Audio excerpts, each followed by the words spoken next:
अगर आप हिंदी थोपने की कोशिश करोगे तो मैं तुम्हें लात मार दूंगा। ये शब्द आम आदमी के नहीं बल्कि महाराष्ट्र नवनिर्माण सेना के प्रमुख राज ठाकरे के हैं।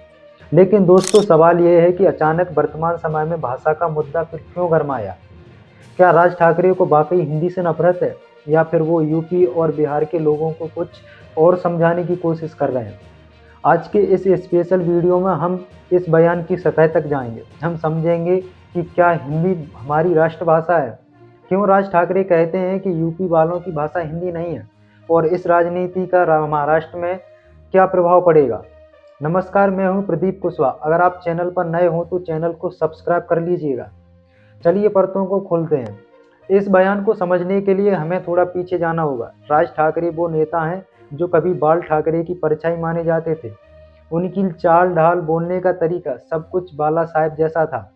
साल 2006 में जब उन्होंने शिवसेना छोड़ी और एमएनएस बनाई, आपको याद होगा 2008 का वो दौर, जब एमएनएस ने उत्तर भारतीयों के खिलाफ एक उग्र आंदोलन चलाया था। रेलवे की परीक्षाओं में मारपीट हुई थी। उस समय राज ठाकरे की इमेज एक हाइलाइटर की तरह बनी थी। लेकिन आज का बयान थोड़ा अलग है। आज वो शिवसेना के नेता उद्धव ठाकरे के साथ मंच साझा कर रहे हैं।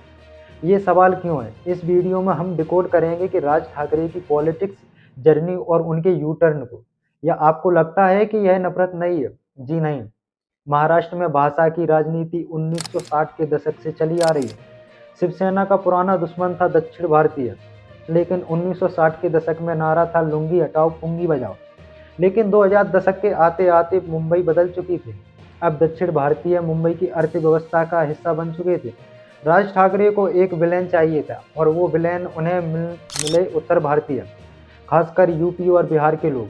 2008 के रेलवे भर्ती बोर्ड की परीक्षाओं के दौरान जो हुआ, उसने राज ठाकरे को रातों रात एक फायर ब्रांड नेता बना दिया।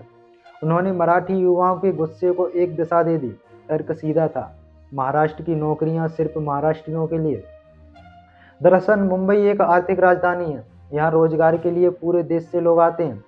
लेकिन स्थानीय राजनीति का तर्क यह रहता है कि बाहरी लोगों की वजह से स्थानीय मराठियों को नौकरी नहीं मिल पा रही है।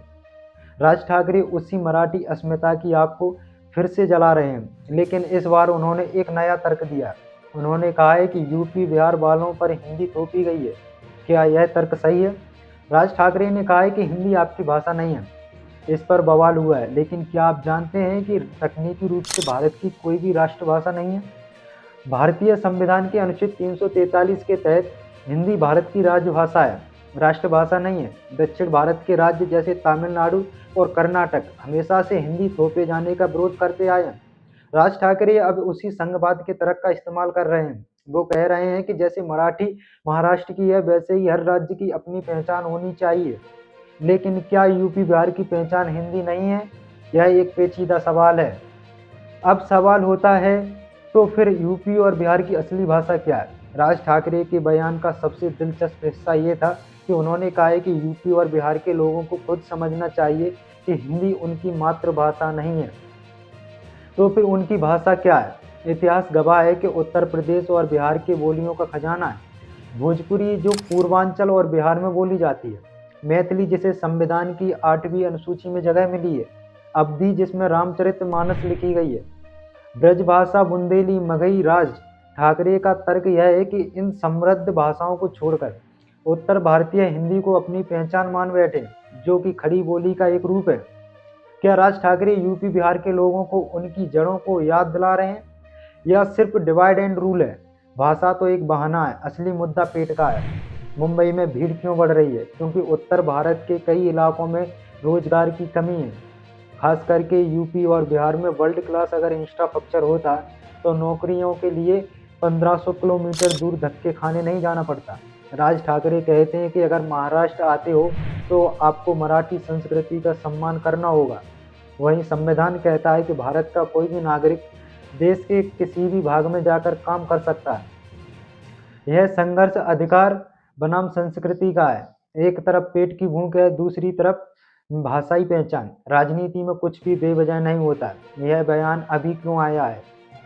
सामने बीएमसी के चुनाव हैं, जो देश का सबसे अमीर नगर निगम है। शिवसेना दो हिस्सों में बट चुकी है, शिंदे गुट वर्सेस उद्धव गुट। ऐसे में राज ठाकरे के पास मौका है असली मराठी वोटर को अपनी तरफ खींचने का। लात मारूंगा जैसे बयान तुरंत हेडलाइट बनते हैं और उनके कोर वोटर कट्टर मराठी मानुस को खुश करता है। यह एक सोची समझी पॉलिटिक्स मार्केटिंग है।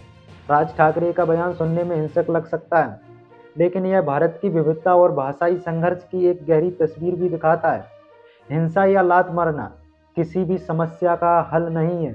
लोकतंत्र में संवाद होना चाहिए, लेकिन यह भी सच है कि हर राज्य की अपनी भाषा और संस्कृति का सम्मान होना चाहिए, चाहे वो महाराष्ट्र में मराठी हो या तमिलनाडु में तमिल हो।